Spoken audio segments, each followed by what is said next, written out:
शहापूर तालुक्यातील अनेक आपले सरकार सेवा केंद्राद्वारे नागरिकांकडून आकारल्या जाणाऱ्या जास्तीच्या शुल्काविरोधात प्रहार जनशक्ती पक्ष शहापूर तालुका अध्यक्ष वसंत पानसरे यांनी कारवाईची मागणी करत तहसीलदार परमेश्वर कासुळे यांना लेखी निवेदन सादर केलं।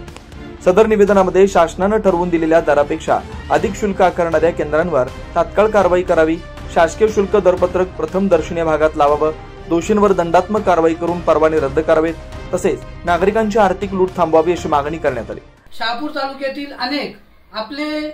सरकार तसेच ई-माई सेवा केंद्रावर विविध शासकीय दाखल्यासाठी अर्ज करण्यासाठी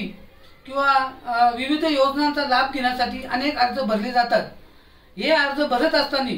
तालुक्यातील नागरिकांच्याकडून शासकीय शुल्काच्या दरापेक्षा जास्तीची रक्कम घेऊन नागरिकांची लूट केली जाते आणि याचा नाहक भूदंड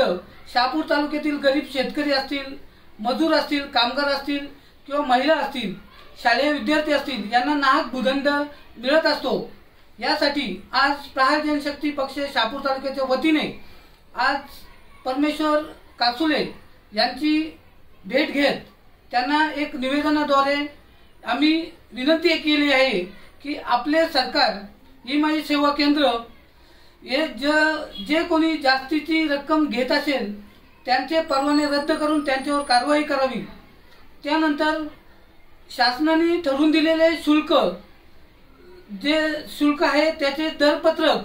त्यांनी प्रथम दर्शनीय भागात लावावे आणि शहापूर तालुक्याच्या ग्रामीण भागातून जे अर्ज भरण्यासाठी येतात त्यांच्याशी सौजन्याने वागावे, कुठल्याही प्रकारचा वाद घालू नये अशा पद्धतीच्या मागण्या आम्ही शहापूरचे तहसीलदार